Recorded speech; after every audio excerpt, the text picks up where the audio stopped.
If you give me 60 seconds, I'm gonna tell you how to build business credit the easy way. So the very first step is understanding that you cannot skip steps when it comes to building business credit. You need to first lay the foundation. I know you want to go and get funding right now, but if your business is not structured correctly, the right name, phone number, email, address, website, if you don't have all of this stuff set up correctly, you will start getting denied, because that's the main requirements to getting funding, even when you're first starting out. Next is, I don't want you to skip the net 30s. Net 30s, I know there's stuff that you cannot use, but what I do is everything around me is business credit. Just find out what you need at home and use the business credit to purchase it. If you work from home, just use it at home. So a lot of times you might only be able to get gas cards, toilet paper, napkins, hand soap for the bathroom, things like that. But the very first step, the net 30s, is an essential step whenever you're trying to build your business profile out. There's a lot of people that's going to say, go and get trade lines. But look, trade lines can get you denied. You have to put them on very strategically, and you can't go and get,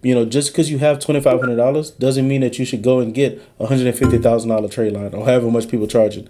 All right, my friends. So if you like this type of content and you want to learn how to level up in life, this is the channel for you.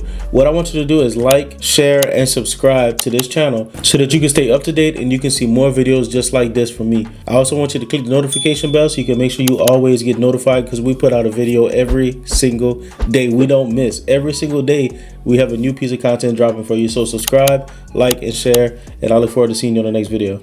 They're going to take your money, but you're not going to be able to use that business, because banks are smart. They're going to look at that and they're going to say, if your business is 6 months old, why does it have a $150,000 line of credit on it that's backdated 6 months? The bank is going to look at it like, you're telling me when you first got started, you got a $150,000 line of credit. Who was unintelligent enough to give you $150,000? So when they look at that, that's a red flag. You're probably going to get denied. So even if you have the money, do not spend money on these business trade lines unless it's going to be like $10,000, $20,000, $50,000. Do not go and buy $100,000 and $150,000 trade line if you're not making a revenue on paper to be able to support that.